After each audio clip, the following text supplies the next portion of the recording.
দেশে ফিরেছেন সাবেক রাষ্ট্রপতি আব্দুল হামিদ। ১.৫ ঘন্টার ইমিগ্রেশন শেষে রাত ৩টায় বিমানবন্দর ছাড়েন তিনি।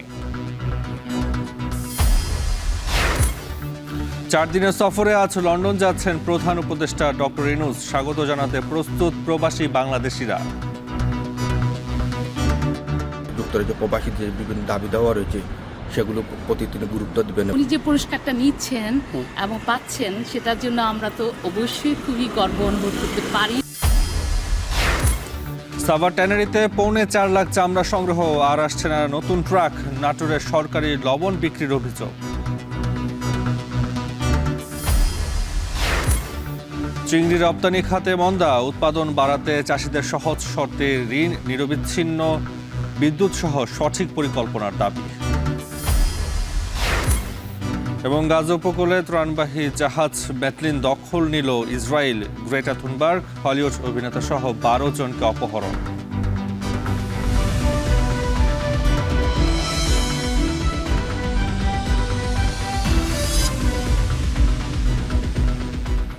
স্বাগত। এখন বাণিজ্যে পুরো আয়োজনে আপনাদের সঙ্গে আছি আমি তাসওয়ান নাফি। দেশে ফিরেছেন আওয়ামী লীগ সরকারের সাবেক রাষ্ট্রপতি আব্দুল হামিদ। রাত ১:৩০টার দিকে থাই এয়ারওয়েজের একটি ফ্লাইটে তিনি ঢাকায় আসেন। TG39 থাই এয়ারওয়েজের ফ্লাইটটিতে রাত ১:৩০টায় শাহজালাল বিমানবন্দরে অবতরণ করেন তিনি। ইমিগ্রেশনে প্রায় ১.৫ ঘন্টার নিয়ম মাফিক আনুষ্ঠানিকতা শেষে রাত ৩টার দিকে ভিআইপি লাউঞ্জ থেকে ছাড়েন তিনি। এ সময় আব্দুল হামিদের সাথে ছিলেন তার ছেলে ও শ্যালক। গেল মে মাসের ৮ তারিখ থাই এয়ারওয়েজের একটি ফ্লাইটে চিকিৎসার জন্য ব্যাংককের উদ্দেশ্যে ঢাকা ছাড়েন সাবেক রাষ্ট্রপতি। আব্দুল হামিদের বিরুদ্ধে একটি হত্যা মামলা ছিল। গেল ১৪ জানুয়ারি কিশোরগঞ্জ সদর থানায় তার বিরুদ্ধে মামলাটি দায়ের হয়।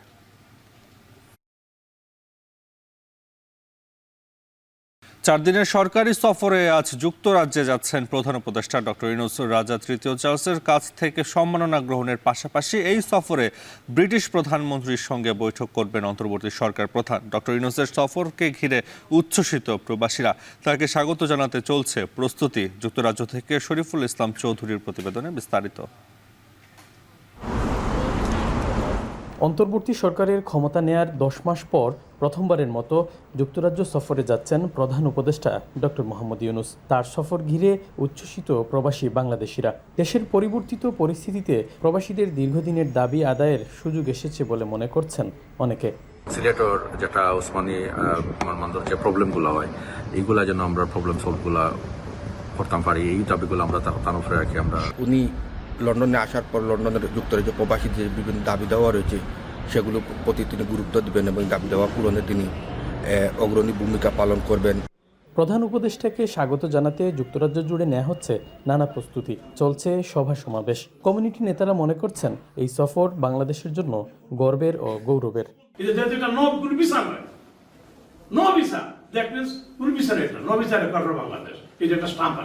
আমরা বলবো যে এটাকে আপনার বেরিয়ে নেওয়া হয়েছে,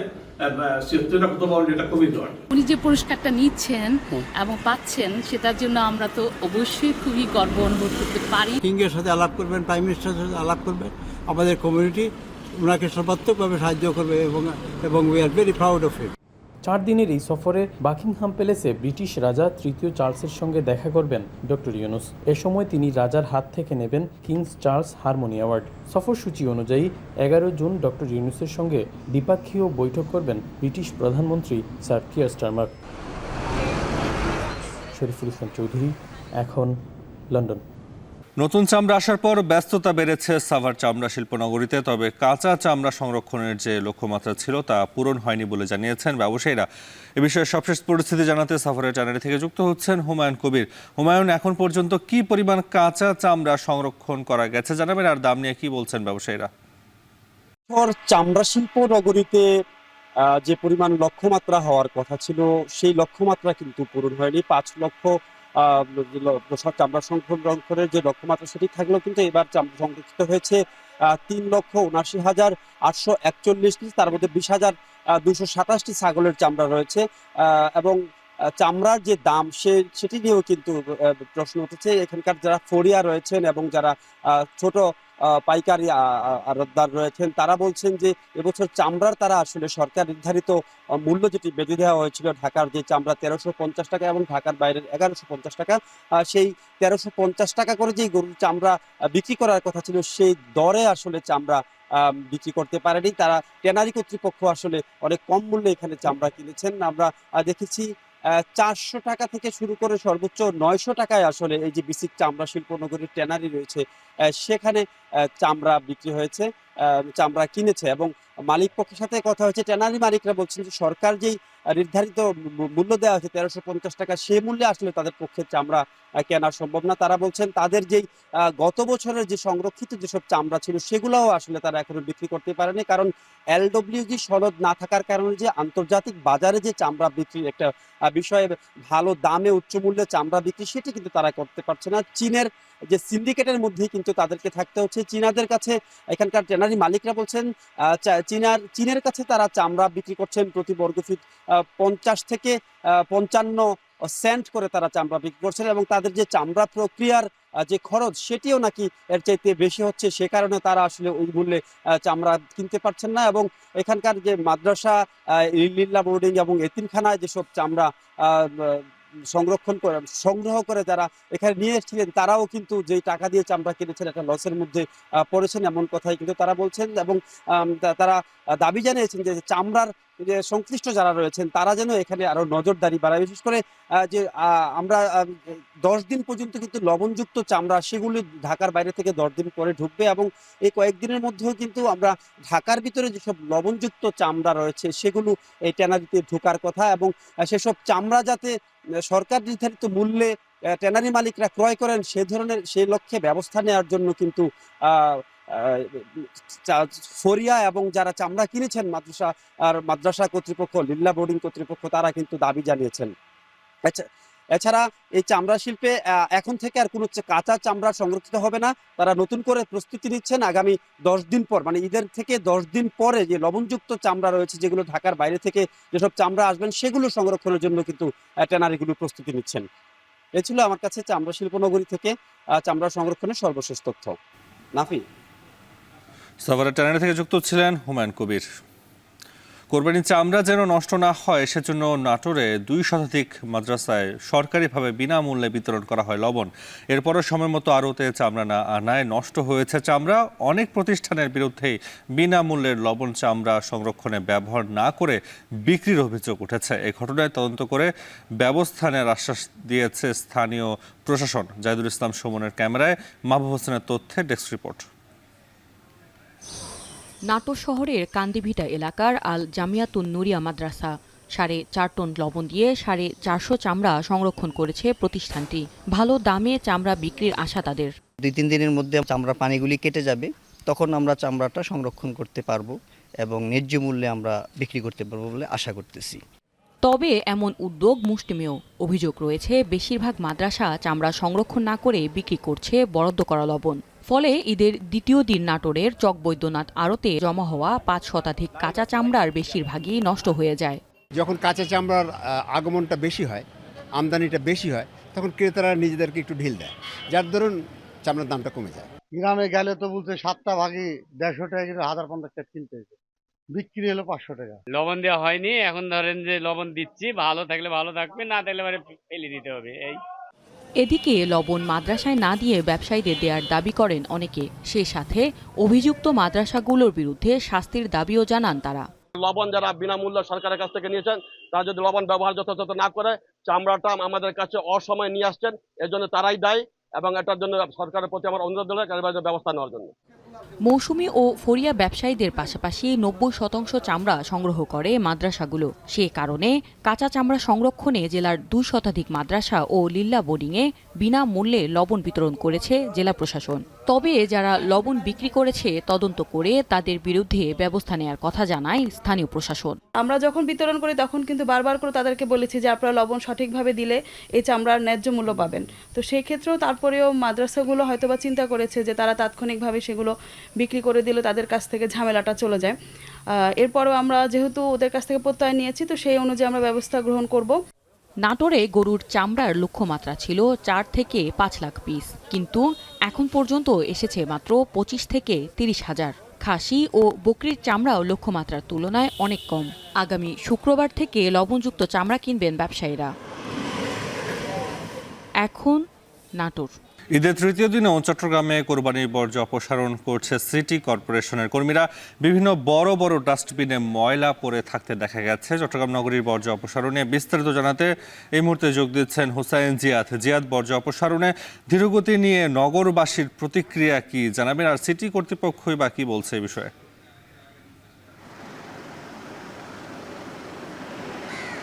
নাফি, এবার চট্টগ্রামে প্রায় 8-9 লাখের কাছাকাছি পশু কোরবান হয়েছে। ফলে বিপুল সংখ্যক বর্জ্য আসলে নগরী এবং নগরীর আশেপাশে যে উপজেলাগুলো রয়েছে সেখানে তৈরি হয়, এবং ঈদের দিন সকাল 8টা থেকে বর্জ্য অপসারণ শুরু করে চট্টগ্রাম সিটি কর্পোরেশন। নগরীর 41টি ওয়ার্ডে কর্পোরেশন বলছে যে তাদের প্রায় 4200 কর্মী টানা কাজ করে যাচ্ছেন। প্রায় 379টির মতো যানবাহন, পেলোডার থেকে শুরু করে ডাম ট্রাক কাজ করছে এবং একটানা কাজ করছে। আসলে তারা শিফটিংও বাড়িয়েছেন বর্জ্য অপসারণের জন্য, এবং প্রথম দিনে প্রায় 10,000 টন বর্জ্য সন্ধ্যা 6টা পর্যন্ত নগরীর বিভিন্ন জায়গা থেকে সরিয়ে ডাম্পিং স্টেশনে নিয়ে যাওয়া হয়েছে। এর পাশাপাশি গতকালও প্রায় 4,000 টনের মতো বর্জ্য সরানো হয়েছে বলে পরিচ্ছন্ন কর্মীরা বলছেন। তবে গতকাল বাড়তি যে বর্জ্য তৈরি হয়েছিল আসলে সেটি চামড়ার ক্ষেত্রে নগরীর বিভিন্ন জায়গায়, নয়ারহাট, বহদ্দারহাট, আতুরার ডিপো এলাকায় বিপুল সংখ্যক চামড়া। সিটি কর্পোরেশনের কর্মীরা বলছেন অন্তত 15 থেকে 20,000 অবিকৃত চামড়া রয়ে গেছে, যেগুলো রাস্তার পাশে সড়কে ফেলে চলে গেছেন মৌসুমি ব্যবসায়ীরা। সেই চামড়াগুলো সরাতে গিয়ে তাদেরকে বাড়তি পরিশ্রম এবং বাড়তি জনবল নিয়োগ করতে হয়েছে। অন্তত 10 থেকে 12টি ট্রাক সারাদিন শুধু চামড়া পরিষ্কার করে ডাম্পিংয়ে নিয়ে যেতে হয়েছে। এর পাশাপাশি আজকেও কিন্তু আমরা দেখছি সকাল থেকে বড় বড় যেই ডাস্টবিনগুলো রয়েছে সেগুলো ছাড়াও বিভিন্ন বাসাবাড়ি, অলিগলির মুখে, ছোটোখাটো গলির মুখে কিংবা বৈদ্যুতিক খুঁটির পাশে আমরা দেখেছি চামড়া পড়ে রয়েছে, কিংবা কোরবানি পশুর যে বর্জ্য, অনেকে কালো পলিথিনে করে বর্জ্যগুলো রেখে গিয়েছেন এবং সেগুলো অপসারণের কাজ চলছে। সিটি কর্পোরেশন বলছে যে তারা একটি অনলাইন পেজ খুলেছেন এবং চট্টগ্রাম সিটি কর্পোরেশনের মেয়রের একটি ফেসবুক পেজ রয়েছে, যেখানে বিপুল সাড়া তারা পেয়েছেন এবং অনলাইনে বিভিন্ন জায়গা থেকে অভিযোগ করা হয়েছে যে বাড়ির দক্ষিণ পাশে কিংবা সড়কের উত্তর পাশে ময়লা পড়ে রয়েছে। যেখানে সিটি কর্পোরেশনের কর্মীরা বলছেন এই অনলাইনে আসলে তারা ব্যাপক সাড়া পাওয়ায় তাদের কাজ করতে গিয়েও সুবিধা হয়েছে, এবং তারা হয়তো বলছেন যে আমরা জানতামও না যে সেসব জায়গায় ময়লা রয়েছে। পরে অভিযোগের প্রেক্ষিতে তারা গিয়ে তারা ময়লাগুলো পরিষ্কার করতে পেরেছেন। তবে নগরবাসীর আরেকটু সচেতনতা দরকার বলে পরিচ্ছন্ন কর্মীরা বলছেন, কারণ তারা বলছেন যে নগরবাসী ভাবছে যে তারা ময়লা ফেলবে, সিটি কর্পোরেশনের দায়িত্ব সেটি পরিষ্কার করা, সেটি পরিষ্কার করবে। তবে খুব একটা ধীর গতি নেই, আমরা দেখছি যে তারা পরিশ্রম করছেন, কিন্তু জনবলের সংখ্যা কম, লোকবল কম, তার তুলনায় ময়লা কিন্তু অনেক বেশি নাফি এই কোরবানের সময় তৈরি হয়েছে। এটি ছিল নগরীর অবস্থা। নগরীর বাইরে উপজেলা বা পৌরসভাগুলোতেও কিন্তু ব্যাপক ময়লা রয়ে গেছে, গ্রামগুলোতে। তো এই ছিল আমার কাছে চট্টগ্রামে ময়লা আবর্জনা বা বর্জ্য পরিষ্কারের সবশেষ খবর। ঈদের তৃতীয় দিনে অনেকেই ঢাকা ছাড়ছেন, আবার কর্মের তাগিদে কেউ কেউ ফিরছেন ঢাকায়। সে খবর জানাতে সায়দাবাদ এলাকা থেকে আমাদের সাথে এই মুহূর্তে যুক্ত আছেন আরিফ হোসেন, আর ময়মনসিংহের ঢাকা বাইপাস থেকে যুক্ত আছেন ইমতিয়াজ আহমেদ। প্রথমে যেতে চাই আরিফের কাছে। আরিফ, জানাবেন যে ঈদে গাড়ির সংখ্যা কি বাড়ছে কিনা, আর ঈদের পর ফিরতি যাত্রার আর কি কি তথ্য আছে আপনার কাছে জানতে চাই। নাফি, আপনি নিশ্চয়ই জানেন যে ঈদের ছুটির আরও 5 দিন বাকি আছে, কিন্তু তারপরও এখন পর্যন্ত আমরা সকাল থেকে দেখেছি সায়দাবাদের বিভিন্ন গন্তব্য থেকে মানুষজন এসছে এবং এসে তারা কিন্তু আবার বিভিন্ন গন্তব্যে চলেও যাচ্ছে, এমনটাও দেখেছি। অর্থাৎ ঢাকার আশপাশে যারা সিকিউরিটি সহ বিভিন্ন ধরনের কাজে দায়িত্বরত রয়েছেন তারা কিন্তু ঈদের ছুটিটি অর্ধেক করে ভাগ করে নিয়েছেন তাদের অপর যারা সহকর্মী রয়েছেন তাদের সাথে। এমনটাই আমরা কিছুক্ষণ আগে কথা বলছিলাম। তিনি ঢাকা এসছেন এবং এখান থেকে তিনি গাজীপুরের একটি গন্তব্য যাবেন, তার বাড়ি বরিশালে, এরকম একটা লোকের সাথে কথা বলছিলাম। এছাড়া আমরা দেখেছি এই সায়দাবাদ থেকে যেমন আসছে তেমন বিভিন্ন গন্তব্যের অথবা নিকট আত্মীয় অথবা বাবার বাড়ি, মায়ের বাড়ি, এরকম বিভিন্ন ধরনের যেই বাড়িগুলো রয়েছে সেখানে যাওয়ার জন্য মানুষজন ইতিমধ্যেই যাচ্ছেন। অর্থাৎ ঈদের ছুটির পরিবার পরিজন অথবা তার আশপাশের লোকজনের সাথে ভাগাভাগি করার জন্য দাদু নানুর বাড়ি থেকে শুরু করে সবার বাড়ি যাচ্ছেন, এমনটা আমরা এখানে দেখতে পেয়েছি। আমরা যারা বাস সংশ্লিষ্ট রয়েছে তাদের সাথে কথা বলেছিলাম। তারা বলছেন যে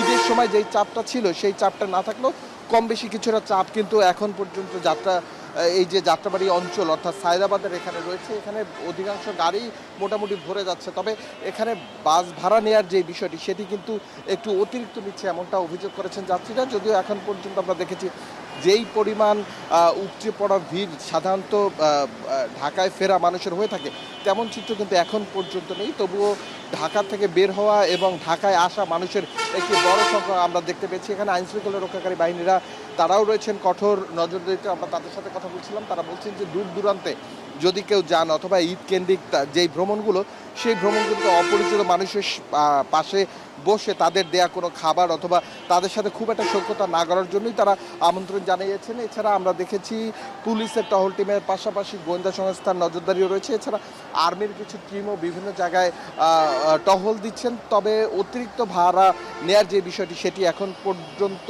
কোনোভাবেই আমরা কোনো ভ্রাম্যমাণ আদালত অথবা ম্যাজিস্ট্রেট কাউকেই দেখিনি।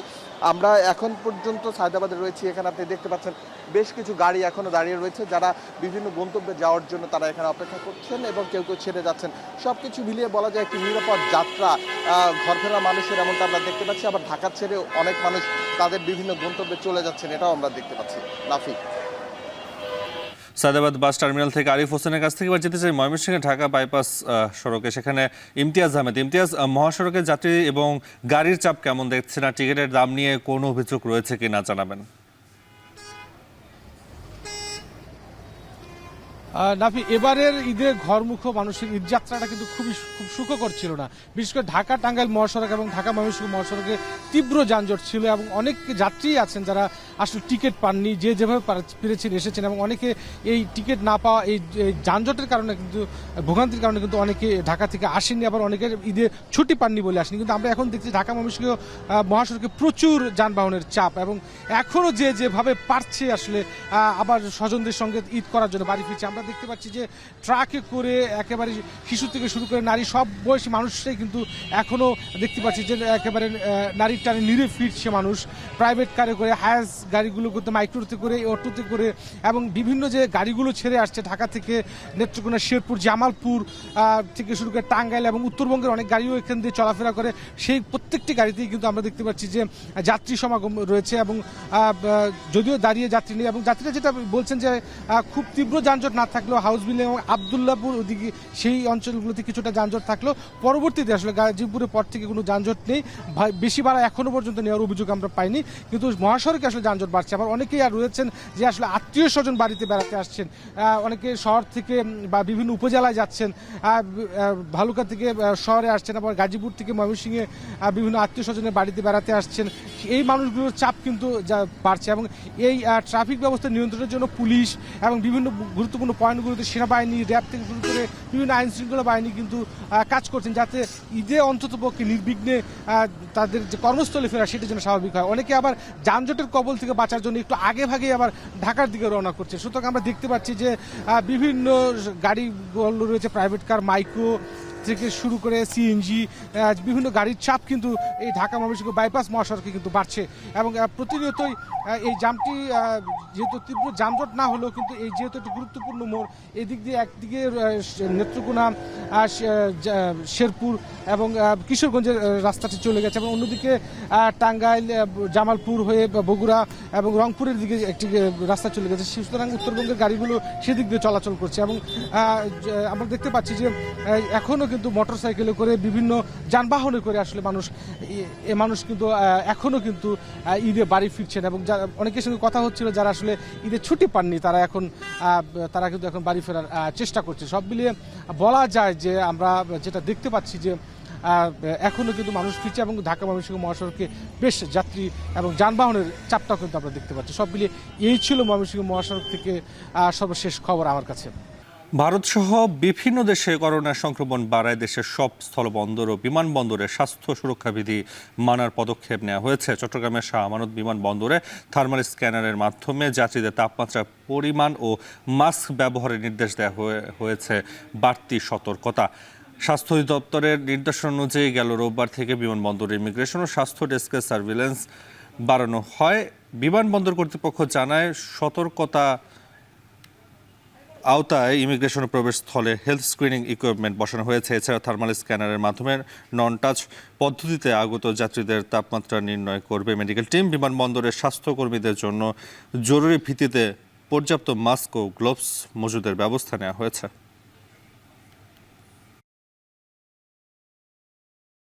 দেশের অর্থনীতিতে 3 দশকেরও বেশি সময় ধরে অবদান রাখা হোয়াইট গোল্ড খ্যাত চিংড়ি শিল্পে চলছে মন্দা। এ খাতের ঘুরে দাঁড়ানোর সকল পরিকল্পনা যেন মুখ থুবড়ে পড়ছে। অথচ একসময় পোশাক শিল্পের পর বৈদেশিক মুদ্রা অর্জনের দ্বিতীয় বৃহত্তম খাত হিসেবে বিবেচিত হতো হিমায়িত মৎস্য। তরিকুল ইসলামের প্রতিবেদনে বিস্তারিত। খুলনার পটিয়াঘাটা উপজেলার প্রান্তিক চিংড়ি খামারি একরাম হোসেন 5 বছর ধরে আধা নিবিড় পদ্ধতিতে চাষ করছেন চিংড়ি। গেল বছর কাঙ্ক্ষিত ফলন না পাওয়ায় এবছর বড় বিনিয়োগে চিংড়ি চাষ শুরুর ব্যাপারে রয়েছেন দ্বিধায়।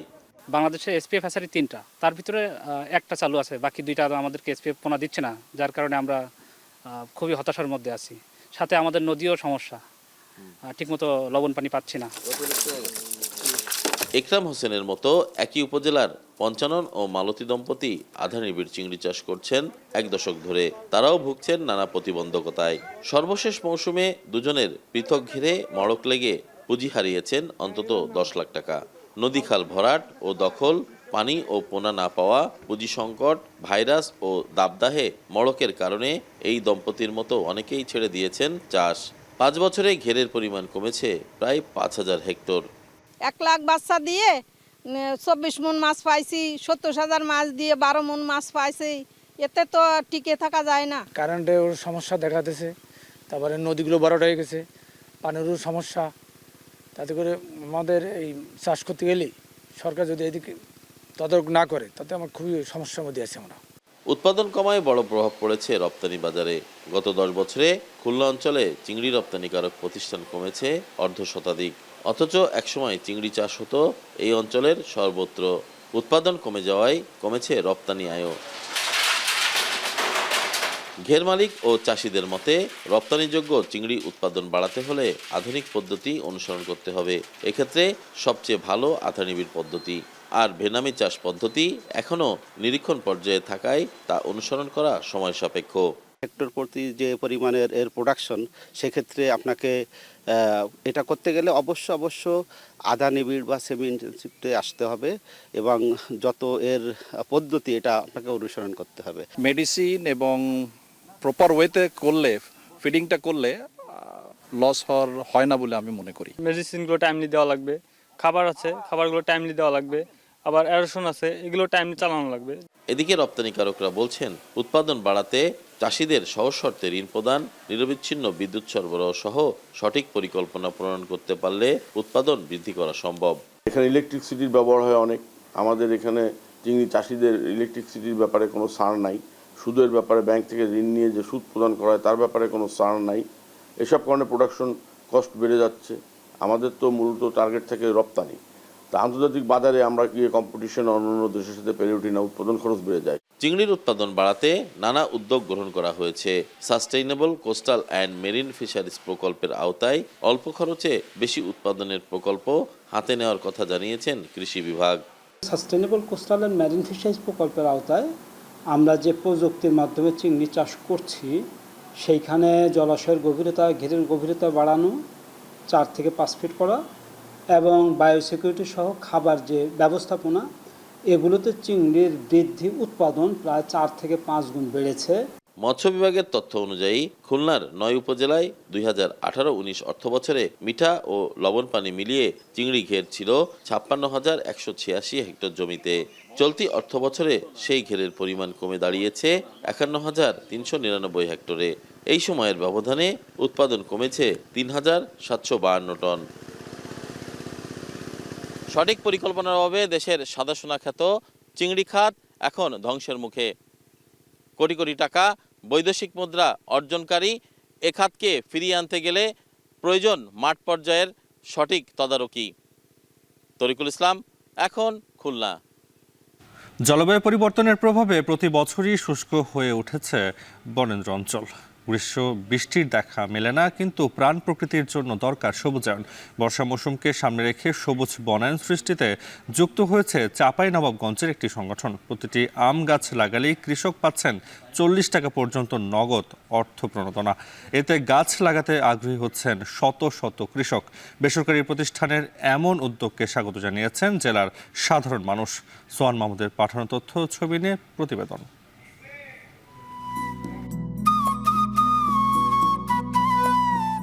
কৃষ্ণচূড়া বা জারুলের চোখ জুড়ানো গ্রীষ্মের সাথে প্রকৃতি জুড়ে জ্যৈষ্ঠের গরম। চাঁপাইনবাবগঞ্জে মেঘশূন্য আকাশের চোখ রাঙানিতে চৌচির হয় বরেন্দ্রভূমির মাটি। বর্ষা ঘনিয়ে আসায় কখনো ঝরে বৃষ্টি, এমন রোদ বৃষ্টির খেলায় স্বকীয়তা হারায় ঋতু বৈচিত্র্য। প্রাণ প্রকৃতির স্বাভাবিক ধারা রক্ষায় সবুজায়নে জোর দেওয়ার তাগিদ বেসরকারি সংস্থা বন্ধু ফাউন্ডেশনের। তাদের সাথে আলাপ হয়ে তারা আমাকে বলে যে গাছ পরিচর্যার জন্য কিছু টাকা দেবো। ওইখান থেকে আমাকে গাছ প্রতি প্রায় 40 টাকা করে দিয়েছে। গাছ লাগালছিলাম 2000, বন্ধু ফাউন্ডেশন আমাকে 40 টাকা পিস করে 80,000 টাকা আমার হাতে দিয়েছে। জার্মান এবং কোরিয়ার অর্থায়নে আমরা বাংলাদেশের কৃষকদের গাছ লাগানোর জন্য উদ্বুদ্ধ করছি। তারা আমাদেরকে যে ডোনেশনটা দিচ্ছে, এজন্য গ্রাহকদেরকে আমরা গাছ প্রতি 40 টাকা করে গাছের পরিচর্যার জন্য দিব। শুধু চাঁপাইনবাবগঞ্জে নয়, সারা দেশে 51 প্রজাতির গাছ লাগাতে সহায়তা করছে সংস্থাটি। এমন উদ্যোগকে সাধুবাদ জানিয়েছেন ফল চাষিরা। 5 বছর পরে আমরা এই যে বাগানগুলো হচ্ছে, এই বাগানগুলো সব কিন্তু রপ্তানিযোগ্য আম উৎপাদনের উপযোগী বাগান।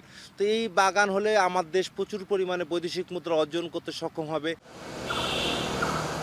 রোপণ করা গাছের বেশিরভাগ আম গাছ।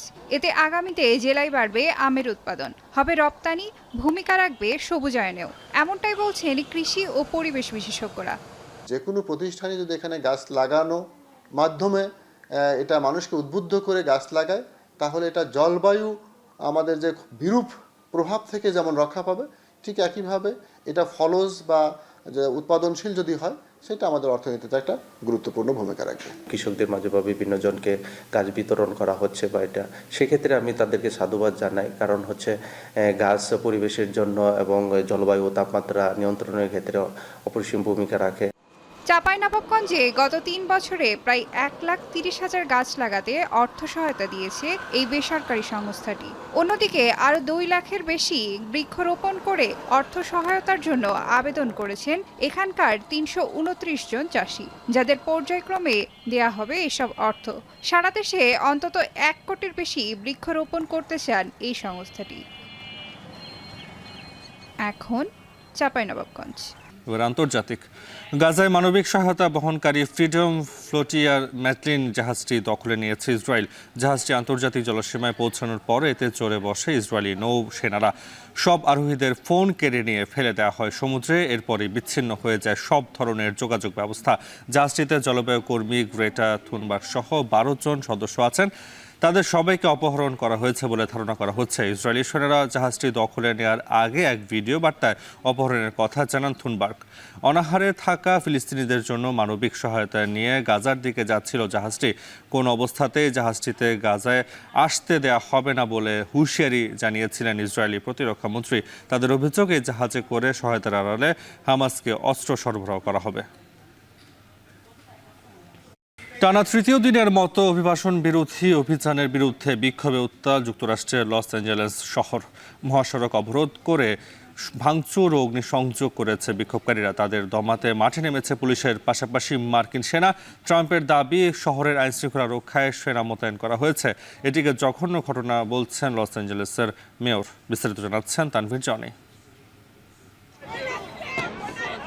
অভিবাসী বিরোধী অভিযানের জেরে টানা তৃতীয় দিনের মতো বিক্ষোভে উত্তাল যুক্তরাষ্ট্রের লস অ্যাঞ্জেলেস শহর। মুখোমুখি অবস্থানে বিক্ষোভকারী ও আইনশৃঙ্খলা বাহিনী। ধীরে ধীরে আন্দোলন রূপ নিচ্ছে সহিংসতায়। বিক্ষোভ দমাতে এরই মধ্যে পুলিশের পাশাপাশি ন্যাশনাল গার্ডের সদস্যদের মোতায়েন করেছে ট্রাম্প প্রশাসন। লস অ্যাঞ্জেলেসের প্রধান মহাসড়ক 101 ফ্রিওয়ে অবরোধ করে বিক্ষোভকারীরা। পরে পুলিশ তাদের লক্ষ্য করে গুলি ছুড়ে ছত্রভঙ্গ করে দেয়। এই সময় গ্রেনেড ও হেলিকপ্টারের শব্দ শোনা গেছে।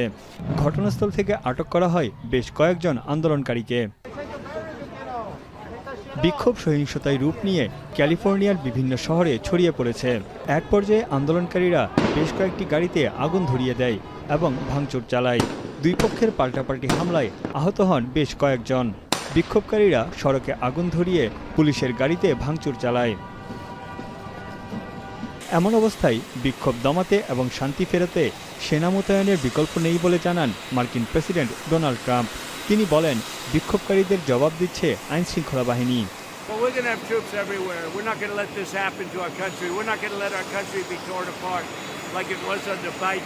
Those protests spreading to other cities, Chicago, New York, for example, in the next few days? Yes, we're going to be watching it very closely. And when they spit at people, you know, they spit. That's their new thing. They spit and worse.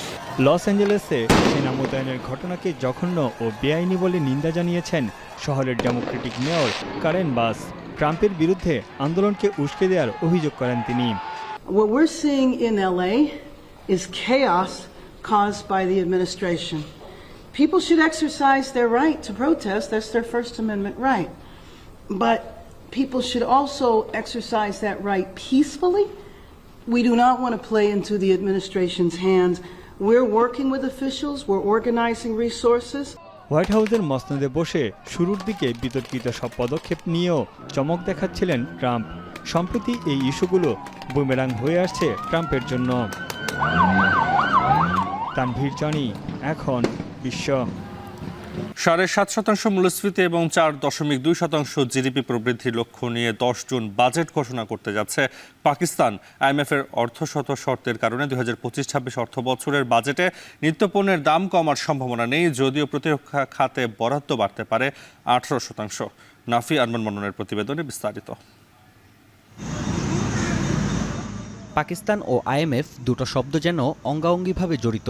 78 বছরের ইতিহাসে দেশটি আন্তর্জাতিক মুদ্রা তহবিলের কাছ থেকে ঋণ নিয়েছে 24 বার। গেল মাসে সবশেষ বেইল আউটে ইসলামাবাদের জন্য $100 কোটি ঋণ অনুমোদন দিয়েছে আইএমএফ, সঙ্গে জুড়ে দিয়েছে 50টি শর্ত। এমন পরিস্থিতিতে দেশটিতে মঙ্গলবার 2025-26 অর্থ বছরের জন্য বাজেট ঘোষণা করতে যাচ্ছে শেহবাজ শরীফ সরকার, যেখানে 7.5% মূল্যস্ফীতি ও 4.2% জিডিপি প্রবৃদ্ধির লক্ষ্যমাত্রা নির্ধারণ করা হয়েছে। বিষয়টি নিশ্চিত করেছেন পরিকল্পনা মন্ত্রী আহসান ইকবাল। এআরওয়াই নিউজের সূত্র বলছে, প্রস্তাবিত বাজেটের আকার হবে 1,78,000 কোটি পাকিস্তানি রুপি, যা চলতি অর্থবছরের চেয়ে 90,000 কোটি রুপি কম। আইএমএফের শর্ত মেনে চলতেই কমানো হচ্ছে বাজেটের আকার। এছাড়াও ব্যয় সংকোচনের অংশ হিসেবে মন্ত্রণালয়গুলোর জন্য নতুন গাড়ি কেনায় নিষেধাজ্ঞা আরোপ করা হতে পারে, পাশাপাশি বেঁধে দেওয়া হতে পারে বিদ্যুৎ ও গ্যাসের ব্যয়সীমা। বিশ্বব্যাংকের প্রতিবেদন বলছে, পাকিস্তানের মোট জনসংখ্যার 44.7%, অর্থাৎ প্রায় 11 কোটি মানুষের বাস দারিদ্র্য সীমার নিচে। বর্তমান সরকার চলতি অর্থবছরে বিদ্যুৎ, তেল ও গ্যাসের মতো পণ্যে ভর্তুকি দিলেও এবারের পরিস্থিতি ভিন্ন। আইএমএফের অর্ধশত শর্তের কারণে প্রত্যাহার করা হবে ভর্তুকি, তাই বিপুল এই জনগোষ্ঠীর মধ্যে স্বস্তি আনতে পারছে না বাজেট। ये एक्सपेक्ट कर रहे हैं कि ये बजट मुश्किल ज़रूर होगा, लेकिन मार्केट पॉइंट ऑफ व्यू से बुरा नहीं होगा। बजट में चाहिए कि आवाम को अच्छा खासा रिलीफ मिलना चाहिए, क्योंकि जो महंगाई की इस टाइम सूरत हाल है ना, उसके मुताबिक अब सफ़ेद पोश जो है ना, वो बिल्कुल समझ लें कि करीब मर गया। तो हुकूमत अपने अखराजात में कमी करे और आमदन बढ़ाए।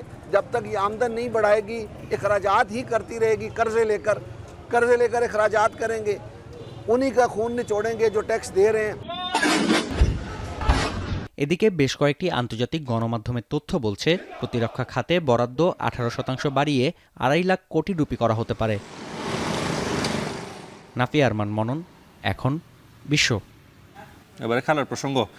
দেশে থেকেও পরিবারের সাথে ঈদ উদযাপন করার সুযোগ পাননি বাংলাদেশ দলের নারী ফুটবলাররাও, খোঁজ নেননি ফুটবল ফেডারেশনের কর্তারাও। দেরি হলেও নৈশভোজের আমন্ত্রণে সেই কষ্ট কিছুটা লাঘব করেছেন বাফুফের সভাপতি তাবিদ আওয়াল। নারীদের আশা, এই ত্যাগের ফল এশিয়ান কাপের মূল পর্বে খেলেই পাবেন তারা। শরীফ রওশনের প্রতিবেদন।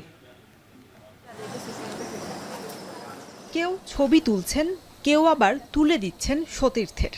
এইভাবেই পরিবার ছাড়া বাফুফের ক্যাম্পে ঈদ কাটানোয় কষ্ট কমানোর উপায় খুঁজছেন নারী ফুটবলাররা। জুলাইয়ের তৃতীয় সপ্তাহে পার করতে হবে কঠিন চ্যালেঞ্জ। মিয়ানমারে এএফসির এশিয়ান কাপ বাছাই পর্বে লড়াইয়ে নামবে বাংলাদেশের নারী ফুটবলাররা, যে কারণে নিজেদের পারফরমেন্সে বাংলাদেশের জার্সিকে আরও বেশি উজ্জ্বল করতে পরিবারের সঙ্গে ঈদ আনন্দ উদযাপন ত্যাগ করেছেন সাগরিকা তহুরারা। 5-6 জন হয়তো বা বাড়িতে গেছে, আমরা যাই নাই, তো 2 দিনের ছুটি দিয়েছিল। তো আসলেও মানে সবাই একসাথে, এটা একটা ফ্যামিলি আলাদা।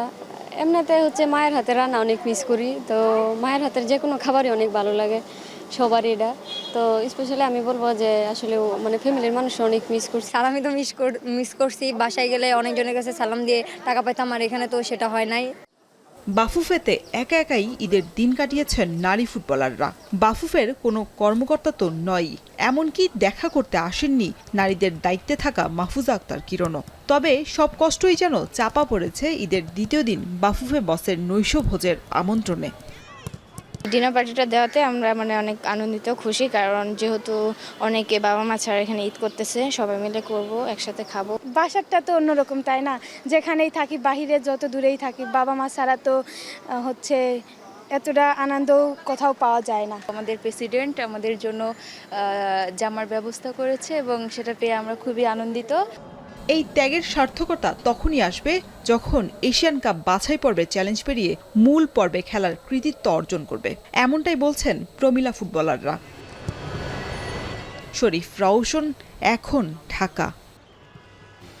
উয়েফা নেশনস লিগের ফাইনালে স্পেনকে টাইব্রেকারে 5-4 গোলে হারিয়ে চ্যাম্পিয়ন হয়েছে পর্তুগাল। আলিয়ান্স অ্যারেনায় ম্যাচের 90 মিনিটের সাথে অতিরিক্ত সময়ে 2-2 গোলে সমতায় ম্যাচ। এরপর খেলা করায় টাইব্রেকারে পর্তুগালের হয়ে প্রথমেই জালের দেখা পায় Gonzalo Ramos, Vitinha, Bruno Fernandes ও নুনো মেন্দেস। আর সবশেষে নেভাস 5টির মধ্যে 5টিতেই লক্ষ্যভেদ করেন পর্তুগিজরা। অন্যদিকে স্প্যানিশদের হয়ে প্রথম 3 শট জালে জড়ালেও ব্যর্থ হন অধিনায়ক আলভারো। এর আগে মূল ম্যাচে মার্তিন জুবিমেন্দি ও মিকেল ওয়ারসাভালের গোলে 2বার এগিয়ে যায় স্পেন। তবে নুনো মেন্দেস ও ক্রিশ্চিয়ানো রোনালদোর গোলে 2বারই সমতায় ফেরে পর্তুগাল। ম্যাচে বল দখল, গোলে শটসহ সব পরিসংখ্যানে এগিয়েছিল স্পেন। তবে টাই ব্রেকারের ভাগ্য সহায় হয় পর্তুগিজদের, আর এতেই ক্যারিয়ারের শেষ সময়ে এসে রোনালদোর হাতে ধরা দেয় আরেকটি দারুণ অর্জন।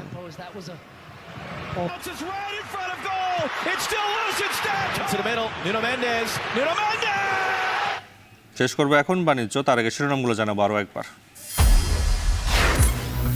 দেশে ফিরেছেন সাবেক রাষ্ট্রপতি আব্দুল হামিদ। 1.5 ঘন্টার ইমিগ্রেশন শেষে রাত 3টায় বিমানবন্দর ছাড়েন তিনি।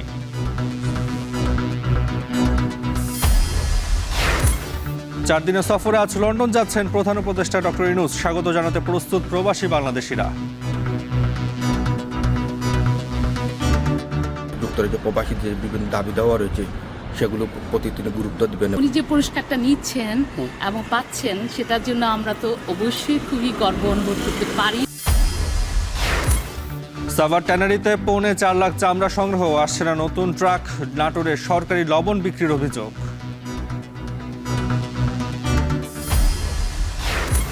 চিংড়ি রপ্তানি খাতে মন্দা। উৎপাদন বাড়াতে চাষিদের সহজ শর্তে ঋণ, নিরবিচ্ছিন্ন বিদ্যুৎ সহ সঠিক পরিকল্পনার দাবি।